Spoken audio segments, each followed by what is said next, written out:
me go to Governor Romney, because you talked about Pakistan and what needs to be done there. General Allen, our commander in Afghanistan, says that Americans continue to die at the hands of groups who are supported by Pakistan.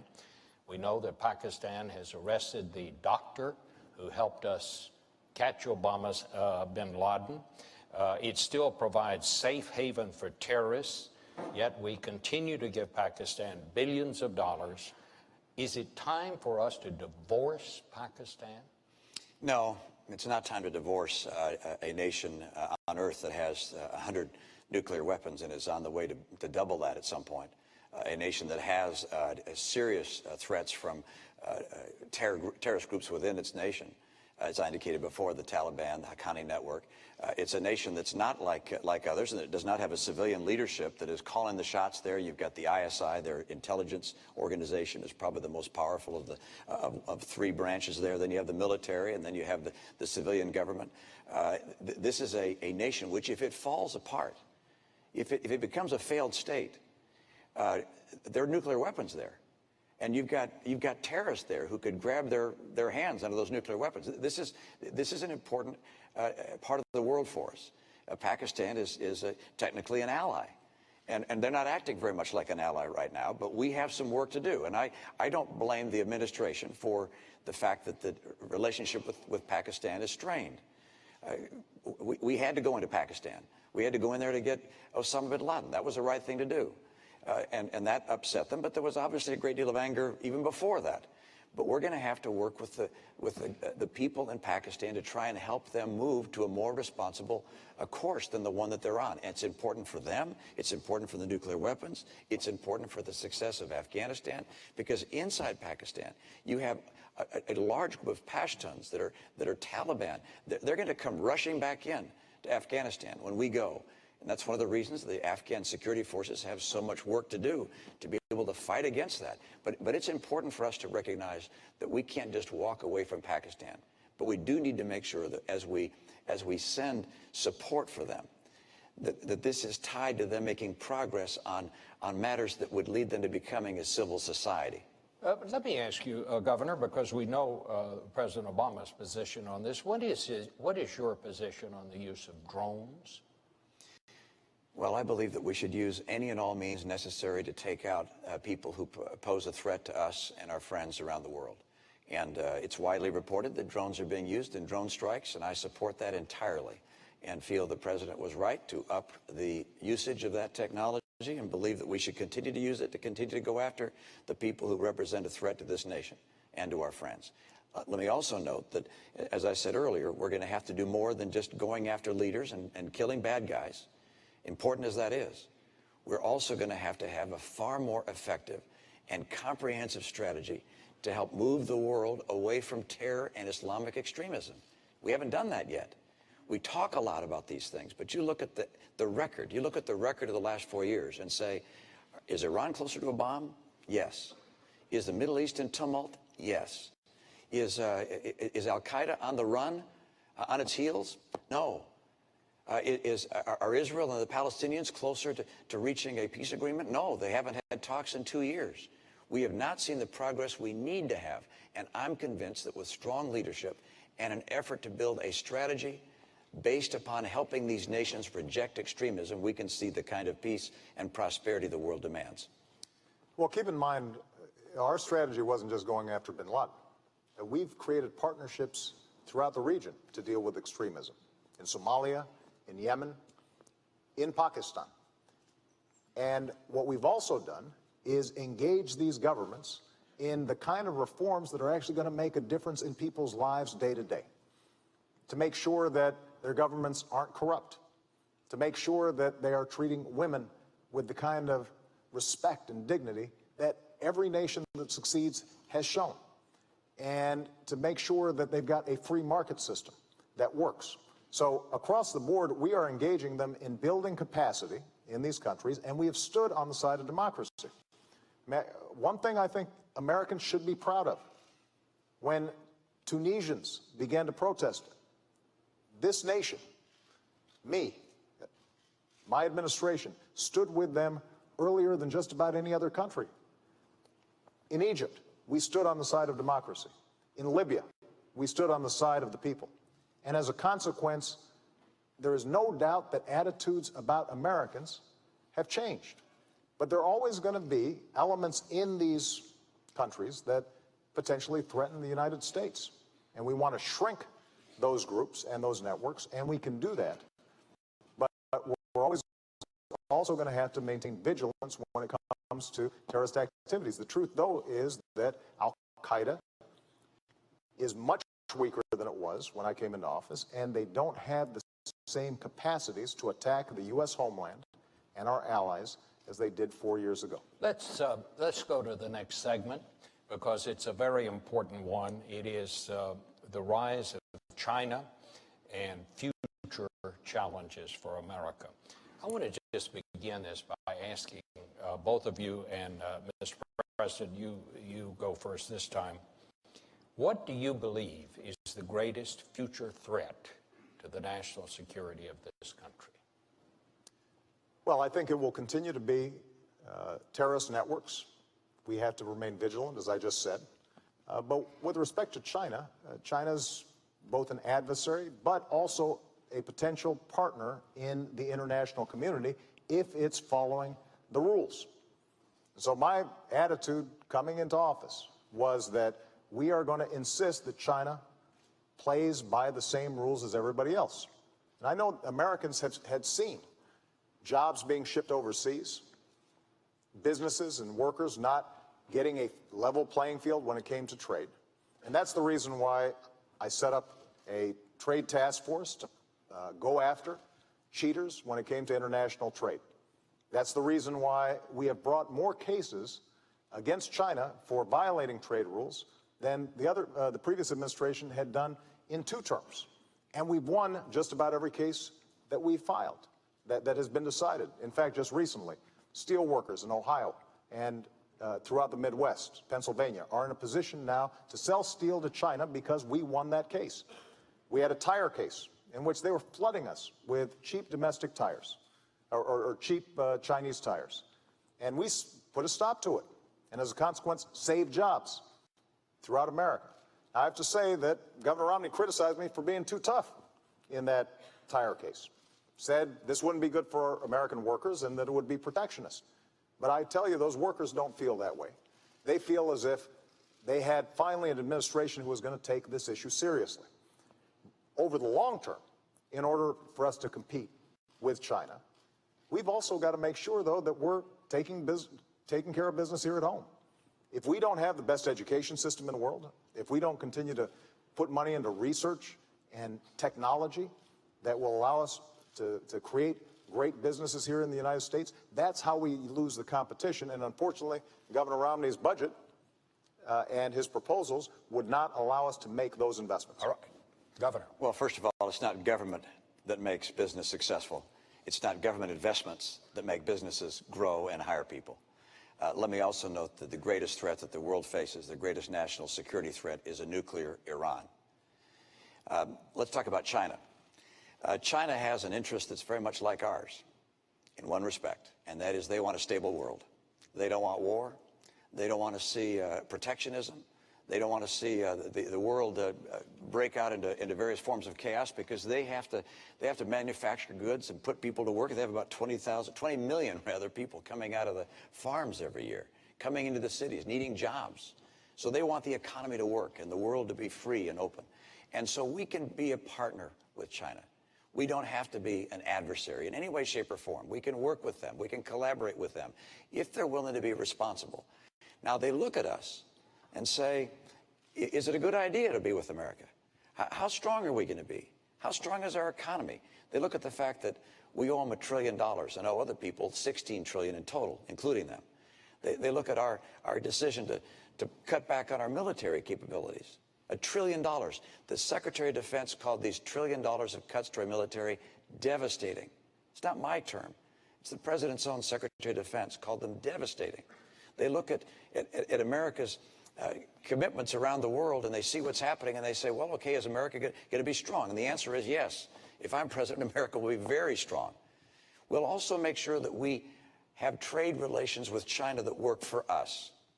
I've watched year in and year out as companies have shut down and people have lost their jobs because China has not played by the same rules, in part by holding down artificially the value of their currency. It holds down the prices of their goods. It means our goods aren't as competitive, and we lose jobs. That's got to end. They're making some progress. They need to make more. That's why on day one, I will label them a currency manipulator, which allows us to apply tariffs where they're taking jobs. They're stealing our intellectual property, our patents, our designs, our technology, hacking into our computers, counterfeiting our goods. They have to understand, we want to trade with them. We want a world that's stable. We like free enterprise, but you got to play by the rules. Well, Governor, let me just ask you, if you declare them a currency manipulator on day one, some people are saying you're just going to start a trade war with China on day one. Isn't there a risk that that could happen? Well, they sell us about this much stuff every year, and we sell them about this much stuff every year. So it's pretty clear who doesn't want a trade war. And there's one going on right now, which we don't know about. It's a silent one, and they're winning. We have enormous trade imbalance with China, and it's worse this year than last year, and it's worse last year than the year before. And so we have to understand that we can't just surrender and lose jobs year in and year out. We have to say to our friends in China, look, you guys are playing aggressively. We understand it, but this can't keep on going. You can't keep on holding down the value of your currency, stealing our intellectual property, counterfeiting our products, selling them around the world, even into the United States. I was with one company that makes valves in process industries. And they said, look, we were having some valves coming in that were broken, and we had to repair them under warranty. And we looked them up, and they had our serial number on them. And then we noticed that there was more than one with that same serial number. There were counterfeit products being made overseas with the same serial number as a U.S. company, the same packaging. These were being sold into our market and around the world as if they were made by the U.S. competitor. This can't go on. I want a great relationship with China. China can be our partner. But that doesn't mean they can just roll all over us and steal our jobs on an unfair basis. Well, Governor Romney is right.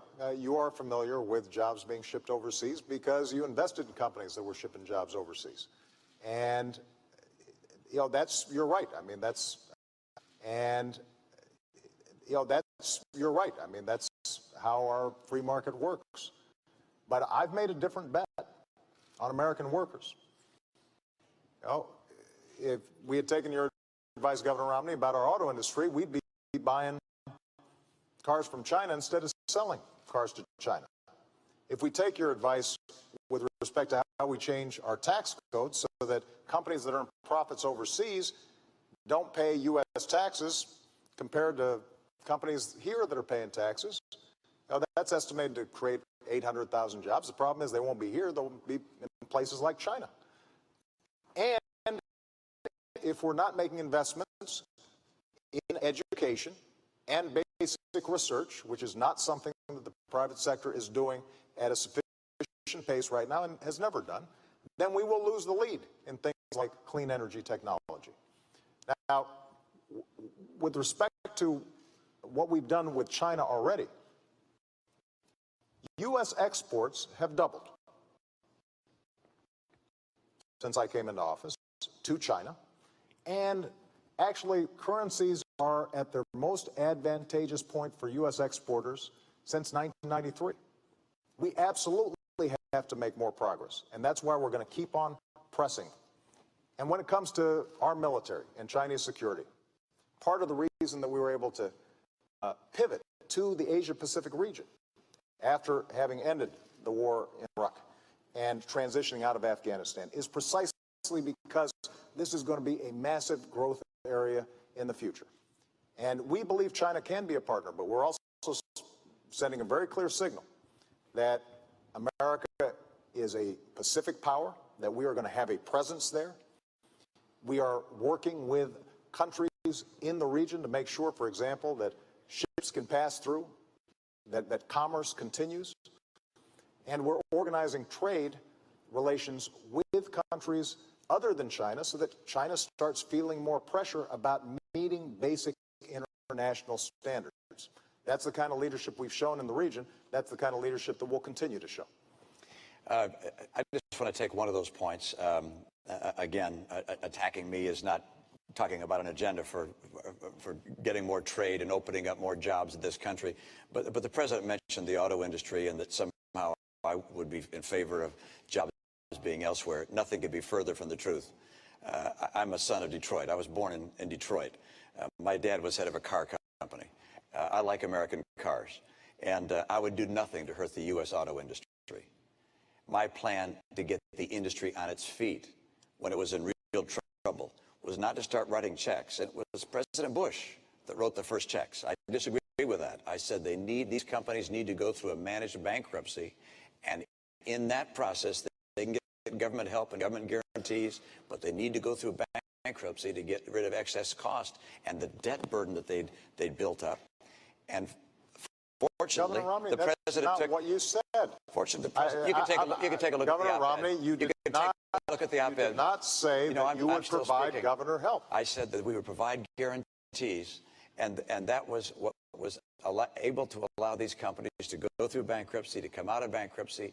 Under no circumstances would I do anything other than to help this industry get on its feet. And the idea that has been suggested that I would liquidate the industry, of course not.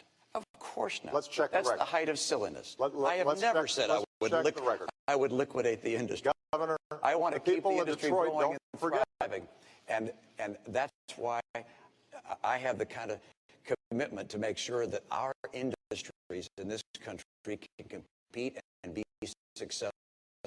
We in this country can compete successfully with anyone in the world, and we're going to. We're going to have a president, however, that doesn't think that somehow the government investing in car companies like Tesla and Fisker making electric battery cars. This is not research, Mr. President. These are the government investing in companies, investing in Solyndra. This is a company. This isn't basic research. I want to invest in research. Research is great. Providing funding to universities and think tanks, great. But investing in companies? Absolutely not. Governor, that's the wrong way to go. I'm still speaking. Well, so I want to make sure that we make America more competitive, and that we do those things that make America the most attractive place in the world for entrepreneurs, innovators, businesses to grow. But your investing in companies doesn't do that. In fact, it makes it less likely for them to come here, Governor, because the private sector is not going to invest in a solar company. I'm happy to respond. If you're investing government money, it's someone else's. Look, I think anybody out there can check the record. Governor Romney, you keep on trying to airbrush history here. You were very, very clear that you would not provide government assistance to the U.S. auto companies, even if they went through bankruptcy. You said that they could get it in the private marketplace. That wasn't true. They would have gone through a liquid. You're wrong. No, I am not You're wrong. I am not People wrong. can look it up. You're right. People will look it up. Good. But more importantly, it is true that in order for us to be competitive, we're going to have to make some smart choices right now. Cutting our education budget, that's not a smart choice. That will not help us compete with China. Cutting our investments in research and technology, that's not a smart choice. That will not help us compete with China. Bringing down our deficit by adding $7 trillion of tax cuts and military spending that our military is not asking for, before we even get to the debt that we currently have, that is not going to make us more competitive. Those are the kinds of choices that the American people face right now. Having a tax code that rewards companies that are shipping jobs overseas instead of companies that are investing here in the United States, that will not make us more competitive. And the one thing that I'm absolutely clear about is that after a decade in which we saw drift, jobs being shipped overseas, nobody championing American American workers and American businesses, we've now begun to make some real progress. What we can't do is go back to the same policies that got us into such difficulty in the first place. That's why we have to move forward and not go back. I could agree more about going forward, but I certainly don't want to go back to the policies of the last 4 years. The policies of the last 4 years have seen incomes in America decline every year for middle-income families, now down $4,300 during your term. 23 million Americans still struggling to find a good job. When you came to office, 32 million people on food stamps. Today, 47 million people on food stamps. When you came to office, just over $10 trillion in debt. Now, $16 trillion in debt. It hasn't worked. You said by now we'd be at 5.4% unemployment. We're 9 million jobs short of that. I've met some of those people. I've met them in Appleton, Wisconsin. I met a young woman in Philadelphia who's coming out of college, can't find work. Ann was with someone just the other day that was just weeping about not being able to get work. It's just a tragedy in a nation so prosperous as ours that these last 4 years have been so hard. And that's why it's so critical that we make America once again the most attractive place in the world to start businesses, to build jobs, to grow the economy. And that's not going to happen by just hiring teachers. Look, I love teachers, and I'm happy to have states and communities that want to hire teachers do that.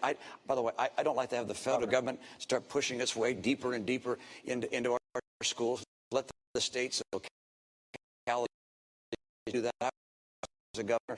The federal government didn't hire our teachers. Governor. But I love teachers. But I want to get our private sector growing, and I know how to do it. I think we all love teachers. Gentlemen, thank you so much for a very vigorous debate. We have come to the end. It is time for closing statements. I believe you're first, Mr. President. Well, thank you very much, Bob, Governor Romney, and to Lynn University.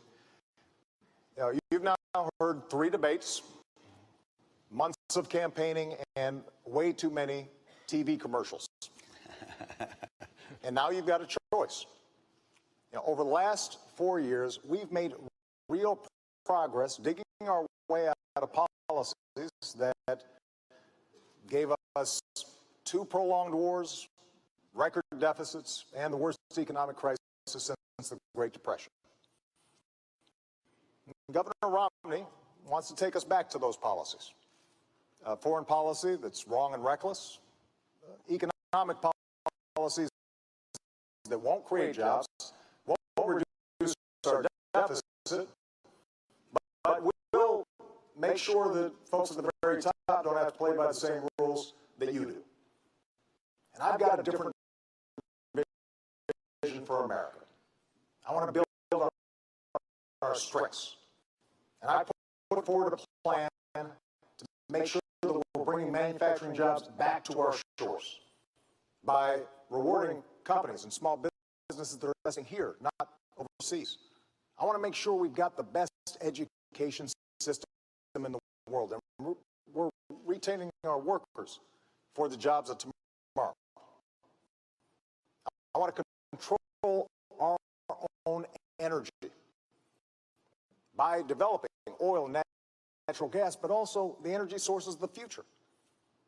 Yes, I want to reduce our deficit by cutting spending that we don't need, but also by asking the wealthy to do a little bit more so that we can invest in things like research and technology that are the key to a 21st century economy. As Commander-in-Chief, I will maintain the strongest military in the world, keep faith with our troops, and go after those who would do us harm.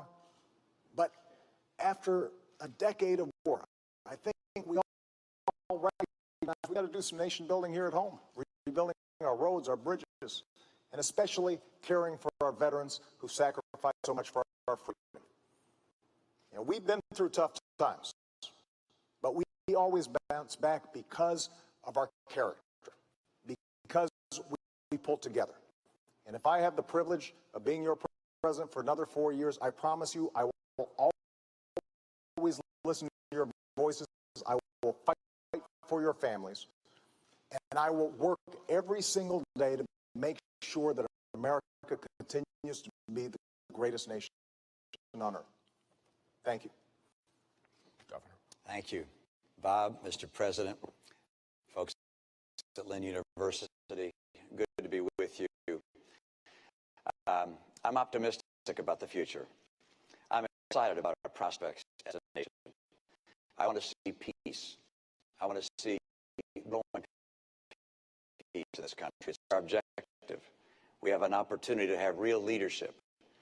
America is going to have that kind of leadership and continue to promote principles of peace that will make a world a safer place and make people in this country more confident that their future is secure. I also want to make sure that we get this economy going. And there are two very different paths the country can take. One is a path represented by the president, which at the end of 4 years would mean we'd have $20 trillion in debt, heading towards Greece.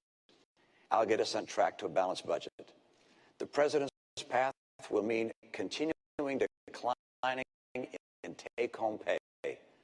I want to make sure our take-home pay turns around and starts to grow. The president's path means 20 million people out of work, struggling for a good job. I'll get people back to work with 12 million new jobs. I'm going to make sure that we get people off of food stamps, not by cutting the program, but by getting them good jobs. America's going to come back, and for that to happen, we're going to have a president who can work across the aisle. I was in a state where my legislature was 87% Democrat. I learned how to get along on the other side of the aisle. We've got to do that in Washington. Washington is broken. I know what it takes to get this country back, and we'll work with good Democrats and good Republicans to do that. This nation is the hope of the earth. We've been blessed by having a nation that's free and prosperous thanks to the contributions of the greatest generation. They've held a torch for the world to see, a torch of freedom and hope and opportunity. Now it's our turn to take that torch. I'm convinced we'll do it. We need strong leadership. I'd like to be that leader with your support. I'll work with you. I'll lead you in an open and honest way. And I ask for your vote. I'd like to be the next president of the United States to support and help this great nation and to make sure that we all together maintain America as the hope of the earth. Thank you so much. Gentlemen, thank you both so much. That brings an end to this year's debates, and we want to thank Lynn University and its students for having us. As I always do at the end of these debates, I leave you with the words of my mom, who said, "Go vote." Makes you feel big and strong. That's great. Good night.